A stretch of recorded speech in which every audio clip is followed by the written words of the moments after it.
Hey, everybody, welcome to Powered by Rock. This is our quick short with the band Urethane. So I've got 5 quick speed questions to ask the band, and we're going to start with Steve Caballero with the first one.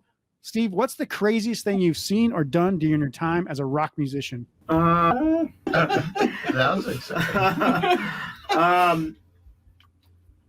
Shoot. We played with this band Fear back in the day in 1983 in San Francisco.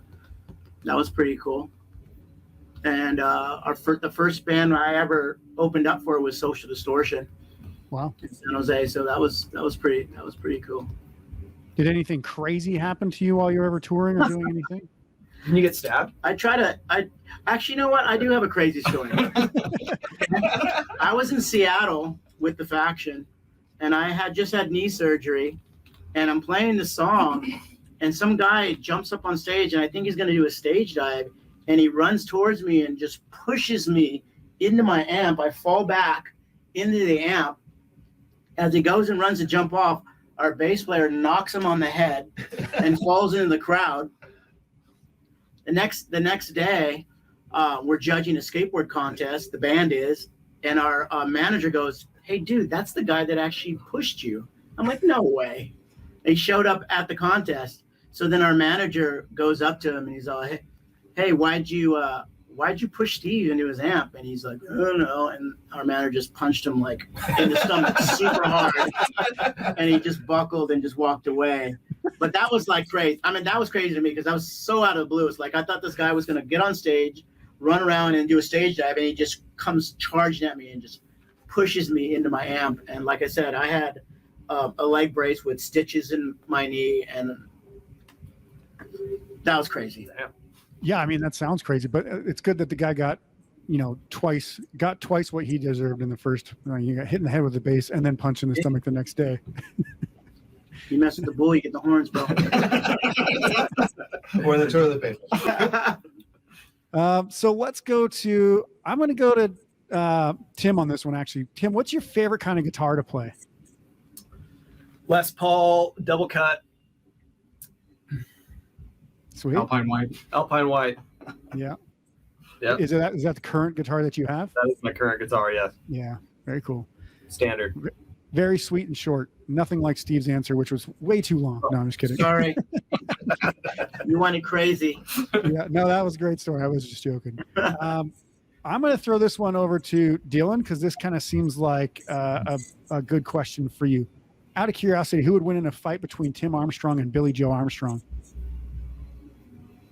Oh, jeez. I think they'd have their assistants fight each other. Right? Yeah, probably. If we're talking back in the day when they were both on drugs, it'd be Billy because he'd probably be on meth. So. Yeah. I mean, you don't feel a lot of pain, I hear, when you're on those kinds of drugs. Scrappy, but they're both pretty scrappy. But meth. Yeah. Because meth. Well, I like that. Yeah. So, yeah, I mean, a lot of people will probably instantly say, like, "Oh, Tim, he's got a lot of street cred. He looks like a tough son of a bitch." But you never know. Billy Joe's probably got something up his sleeve that you've never seen before. From the same scene, man. I'd go with Billy on that too. All right. Let's go to Chad. So who inspired you to pick up your first guitar or bass or whatever? I don't know if you transitioned from one to the other. I'm more of a guitar player than a bass player, actually. But I would say it's usually the case. 100% Ace Frehley. Nice. Awesome. Ace Frehley, a Kiss. Very cool. As a band, I'll give you this one. What's your dream venue you guys want to play, and have you played it yet, or has any of you played it individually? Dream venue? Madison Square Garden. That's what I was thinking. I think my dream venue doesn't exist anymore. It was CBGB's. Nice. Yeah. You played there. I played CBGB's. I have 2. I played it in Well, there you go. 1984 and 85 with the Faction. 1995. Tim's jealous now. He's like, he's going to send you guys a toilet paper emoji after this. As far as I think we're going to play our dream venue when we go on the Flog and Molly cruise and play on the boat out in the ocean. That's going to be a pretty amazing experience. I've done it twice with the Faction, but this will be the first time with Urethane. Yeah, I think those.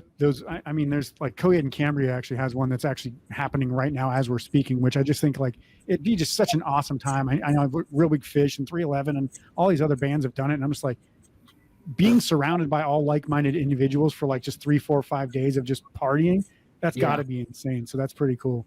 Yeah, we're super stoked. Yeah. All right. Thanksgiving's coming up. It's around the corner. Rapid fire, one person each. What's your favorite thing to eat at Thanksgiving? Start with Steve and then go kind of back around. Mashed potatoes. Nice. Dylan? Apple pie. Nice. Chad? Stuffing. Love it. Tim? Yams with marshmallows on them. All right. Very cool. I love green bean casserole myself, but I do love stuffing as well. Like, it's all about the sides for me. I don't care about the turkey or the ham. Just give me everything else. Very cool. Thank you guys very much for joining us for the quick round, the speed round with the band Urethane. You guys can check out the show notes below and make sure to check them out on tour if you see them available. They're fucking awesome band. So guys, check them out. Take care. Thank you so much. Thank you. Later. Thank you guys.